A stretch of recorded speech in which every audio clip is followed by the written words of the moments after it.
उत्तर प्रदेश के एक छोटे से गांव धनौरी में रहने वाला रामू बचपन से ही गरीबी का दर्द झेलता आ रहा था। उसका घर मिट्टी की दीवारों और टपकती छत से बना था। पिता खेतों में मजदूरी करते थे और मां दूसरों के घर बर्तन मांजती थी। रामू अक्सर बिना चप्पल स्कूल जाता, मगर आंखों में एक अलग ही चमक होती थी, सपने देखने की, कुछ बड़ा बनने की। रामू के लिए 2 वक्त की रोटी जुटाना भी मुश्किल था। स्कूल की किताबें दूसरे बच्चों की पुरानी होती थीं और कॉपी का आधा हिस्सा वो अपने छोटे भाई को दे देता था। मगर वो पढ़ाई में तेज था, खासकर गणित और विज्ञान में। जब गांव के बाकी बच्चे खेलते थे, रामू पुराने इलेक्ट्रॉनिक सामान खोलकर उन्हें समझने की कोशिश करता। एक दिन स्कूल में शिक्षक ने पूछा, बड़े होकर क्या बनना है? रामू ने बिना झिझक जवाब दिया, बिल गेट्स जैसा बनना है सर।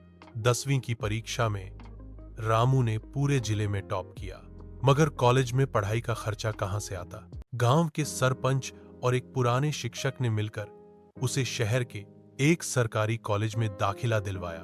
रामू ने पढ़ाई के साथ साथ चाय की दुकान पर काम करना शुरू किया। दिन में पढ़ाई, शाम को काम और रात को नींद से लड़कर किताबों में डूब जाना, ये उसकी दिनचर्या बन गई। इसी बीच उसने एक दोस्त के मोबाइल पर यूट्यूब पर स्टार्टअप इंडिया का वीडियो देखा। वहां से उसके मन में बिजनेस का बीज बोया गया। पहला स्टार्टअप, पहली हार। कॉलेज के अंतिम वर्ष में रामू ने एक मोबाइल ऐप बनाई, किसान दोस्त, जो किसानों को मंडी के ताजा दाम बताता था। उसने गांव के कुछ किसानों पर इसका ट्रायल भी किया, मगर तकनीक की कमी, नेटवर्क की दिक्कत और पैसों की तंगी के चलते ऐप फेल हो गया। रामू ने हार नहीं मानी। वो जान गया था कि रास्ता गलत हो सकता है, पर मंजिल नहीं। मुंबई की ओर रुख। डिग्री पूरी होने के बाद रामू ने बंबई का रुख किया। जेब में सिर्फ 317 रुपए थे और एक पुराना बैग। स्टेशन पर 2 रातें बिताने के बाद उसे एक डिजिटल मार्केटिंग कंपनी में इंटर्नशिप मिली, बिना तनख्वाह के। वहां उसने सेओ, सोशल मीडिया मार्केटिंग और ऑनलाइन ब्रांडिंग के बारे में सीखा।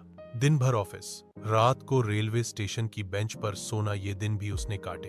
पहली सफलता की झलक। कुछ महीनों बाद उसने फ्रीलांस वेबसाइट पर अपना प्रोफाइल बनाया और छोटे क्लाइंट्स के लिए काम करने लगा।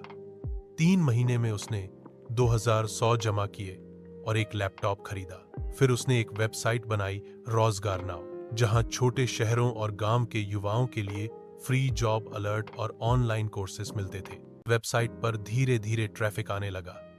रामू ने एक यूट्यूब चैनल भी शुरू किया, जहां वो हिंदी में रोजगार और स्किल्स से जुड़ी बातें करता था। उसकी ईमानदारी और जमीनी भाषा ने उसे लोकप्रिय बना दिया। सफलता की सीढ़ियां। 2 साल में ही उसकी वेबसाइट पर लाखों यूजर्स आने लगे। कंपनियां विज्ञापन देने लगी। उसने एक टीम बनाई, सब लोग उसी जैसे छोटे शहरों से, बड़े सपनों वाले। उसने कभी किसी की डिग्री नहीं देखी, सिर्फ जज्बा देखा। 2023 में उसकी कंपनी ने पहला करोड़ पार किया। अगले साल उसे एक बड़ी निवेश कंपनी से 10 करोड़ का फंड मिला। रामू ने अपनी कंपनी का नाम रखा उड़ान इंडिया टेक।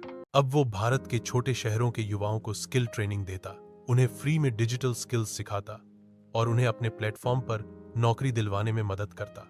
अरबपति बनने की घड़ी। 2025 आते आते उड़ान इंडिया टेक का वैल्यूएशन 2000 करोड़ से ऊपर हो गया। रामू अब एक अरबपति बन चुका था, मगर उसकी चप्पलें अब भी पुरानी थीं और दिल अब भी गांव जैसा।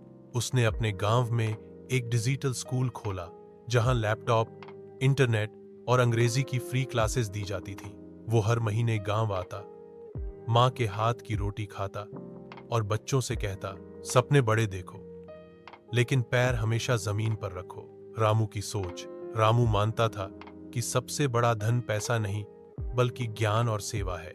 उसने अपनी कमाई का बड़ा हिस्सा सामाजिक कार्यों में लगाया, लड़कियों की शिक्षा, बेरोजगार युवाओं की ट्रेनिंग और गरीब बच्चों की स्कॉलरशिप। एक इंटरव्यू में जब पत्रकार ने पूछा, आप अरबपति बन गए, अब अगला सपना क्या है?